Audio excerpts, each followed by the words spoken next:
Thank you, sir, for your very, very kind words.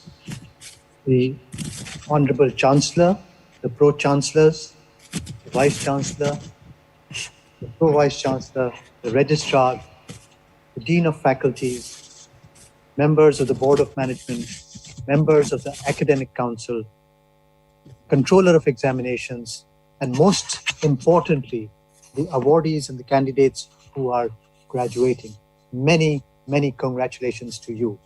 You are the future of India, and I congratulate you for this great achievement that you have done during your tenure at this wonderful university. Congratulations again. Now, I would like, in our 75th year of independence, reflect on what India has achieved.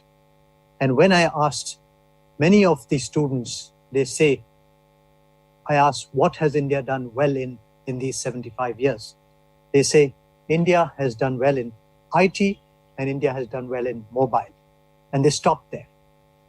I further probe these youngsters to think, what else has India done well in these 75 years? And then some bright student comes and says, India has done well in nuclear power and India has done phenomenally well in space technology. Yes, we have done phenomenally well in nuclear power. We have done phenomenally well in space technology over the last 75 years. We have launched satellites not only for India, but have achieved the unique feat of launching more than 100 satellites on a single occasion. So we have really contributed immensely to space research for the world over the last 75 years. What else have we contributed in these last 75 years? Our armed forces have worked day in, day out in securing our borders, in maintaining the integrity of the country, and maintained the fabric and the culture of this country over the last 75 years. And I would like to pay tribute to them every day that we have. And as students, we should always pay tribute to them. We all sitting on the dais as dignitaries and senior people have gone through a phase of India's the late 60s and the early 70s when there was shortage of food grains. We had our Prime Minister at that time, Sri Lal Bahadur Shastri ji, talking about Jai Jawan, Jai Kisan.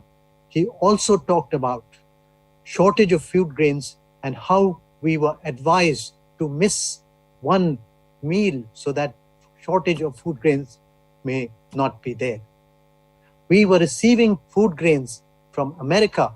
We were receiving food grains from Australia through the Public Law 480 program and the Colombo Plan. Now we should salute the visionaries who have contributed to the Green Revolution. We are self-sufficient in food grains. We supply food grains to different parts of the world now. We are self-sufficient, and kudos to the scientists and researchers who have did the Green Revolution, the White Revolution, the Blue Revolution, and made India fully sufficient, and the White Revolution, which also made India self-sufficient in milk production, food grain production, fisheries, and other animal products, etc., foods for the country. So congratulations to them. We should salute them and remember them. Now let us come to what have we done in the health sector, or what have we been able to achieve in these 75 years in the health sector. I think we have to salute the trained manpower, the doctors and nurses who contribute to 1 out of 6 doctors in the world. We are the best perceived as one of the best doctors, best nurses, best engineers who are leading the brains of development, of innovation, not only in India, but many parts of the developed world, whether it be United States, United Kingdom, Europe, Australia, Japan, and many parts of the world. So I think we should salute the Indian prowess, the Indian mindset, and the Indian brain, which is respected the world over. We have developed the largest number of generic medicines, and 60% of the generic medicines supplied in many parts of the world are of Indian origin. We are self-sufficient on medications. Medications are low cost in India, and we have also ensured that we are able to supply to different parts of the world in these 75 years. So kudos to our researchers in pharmacy, kudos and congratulations to our researchers and the companies and the industry which have worked in private-public partnership to support not only India, but the world in these last 75 years. Now, we, with universities like yours, which is one of the finest universities, which in a short span of 14 years is ranked as one of the top 80 universities in the country, which has courses in medicine, dentistry, pharmacy, nursing, physiotherapy, speech and hearing, allied health sciences, biological sciences, media and communications, and architecture. With universities like yours, I request the next generation that India should be the goal, should be the go-to destination for health and education for the world. And I think universities like yours are going to lead the way and are leading the way. And congratulations to your university, and congratulations to your students tremendously for leading the way in this. And I think this century, we will see India as one of the hubs for education, one of the hubs for health, and one of the most important hubs for innovation. We have seen many of these universities like yours and IITs and the medical institutions, All India institutes, who have contributed to new innovation, new diagnostics, new devices, new technologies, the Nitte Aayog, the Atal Innovation Mission, the Atal Tinkering Labs, and the whole milieu of innovation has been created in this country. And I'm sure with the graduating students, will continue to nurture and foster the innovation in the country and take it forward, not only for our country, but for the rest of the world. We, in this present time, India has to take a lead, and India has already taken a lead, not only in health, education, innovation, but also in taking the world along and taking with its societal commitment, social commitment, our vaccine commitment. I think India is leading the way, and we are sure with the leadership that your university and the students who are graduating, they have to realize that this is our Karam Bhumi.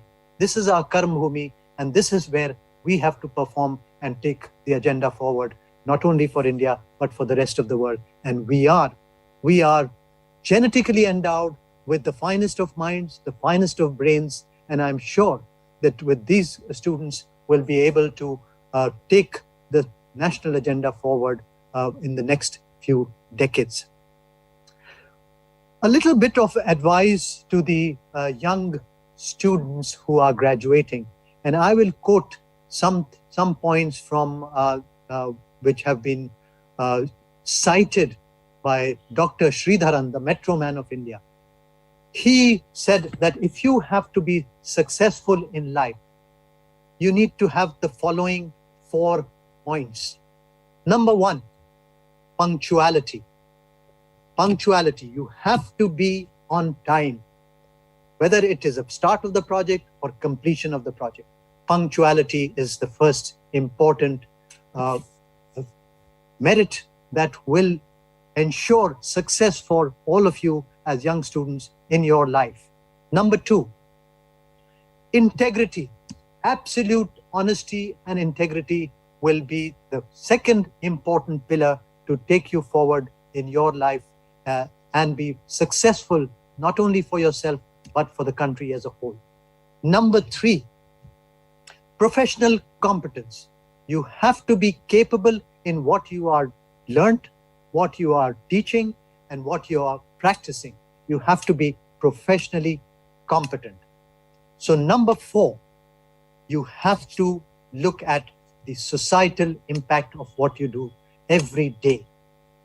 Punctuality, integrity, professional competence, and societal impact is very important. We have to take care of our society. We have to contribute to our society. Whatever we do should touch the lives of our downtrodden. We have to bring them up in every which way and take care that we are responsible citizens, responsible teachers, responsible leaders for our society. So, and that is probably the most important point.